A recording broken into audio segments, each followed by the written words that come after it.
एवी story book चॅनलमध्ये तुम्हा सर्वांचं स्वागत आहे। श्री स्वामी समर्थ। भिवू नकोस, मी तुझ्या पाठीशी आहे। अशा शब्दांमध्ये स्वामी समर्थांनी भक्तांना अभयदान दिलं आहे।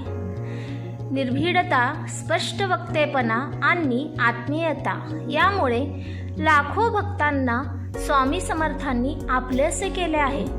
स्वामी समर्थांच्या विविध शिष्याद्वारे स्वामी समर्थ परंपरेचा विस्तार फार मोठ्या प्रमाणावर झालेला आहे। अशक्य ही शक्य करतील स्वामी या अगाध श्रद्धेने स्वामी भक्त महाराजासमोर नतमस्तक होतात।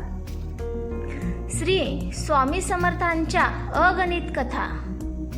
दत्त संप्रदायात श्रीपाद, श्री वल्लभ आणि नरसिंह सरस्वती हे दत्तात्रयांचे पहिले व दुसरे अवतार म्हणून समजले जात।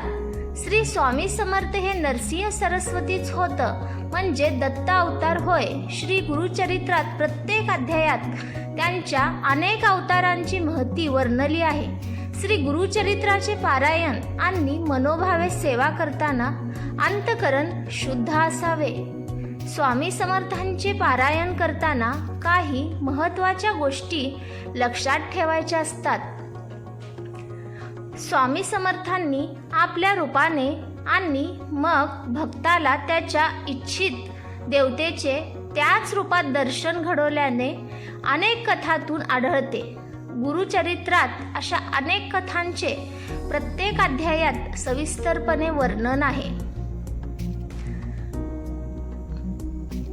स्वामींची गोष्ट। मुंग्याचं वारूळ आणि स्वामी। आंध्र प्रदेशातील श्रीशैल पर्वतावर प्राचीन काळापासून प्रसिद्ध असलेल्या कर्दळी वनातील निबिड अरण्यात एकांत स्थळी श्री स्वामी समर्थ काष्ठ समाधीत निमग्न होते।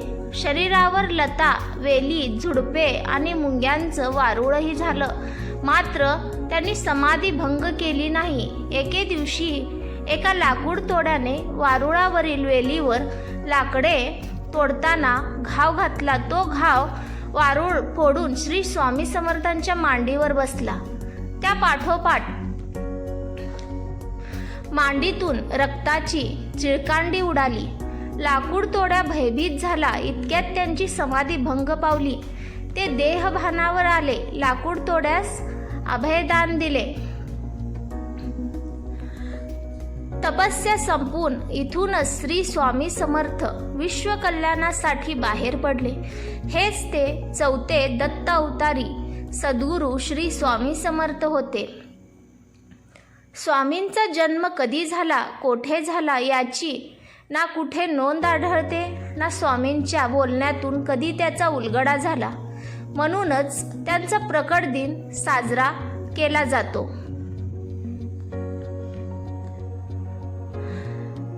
पुढची गोष्ट। अन्नपूर्णा अवतार। अन्नपूर्णा ही पार्वतीचा अवतार आहे। हिंदू संस्कृतीनुसार घरातील सर्वांना पोटभर खाऊ घालणाऱ्या गृहलक्ष्मीला अन्नपूर्णा मानतात। असं म्हटलं जातं, अक्कलकोट स्वामींनीही अशाच एका प्रसंगी प्रसाद भोजन दिले। स्वामी समर्थांनीच तेथे उपस्थित असलेल्या सर्व भक्तांना अन्नपूर्णेकरवी भोजन दिले। श्रीपाद भट्ट यांच्यासारख्या फार थोड्यांना प्रत्यक्ष अन्नपूर्णेचे प्रत्यक्ष दर्शन घेण्याचे भाग्य लाभले असे सांगितले जाते।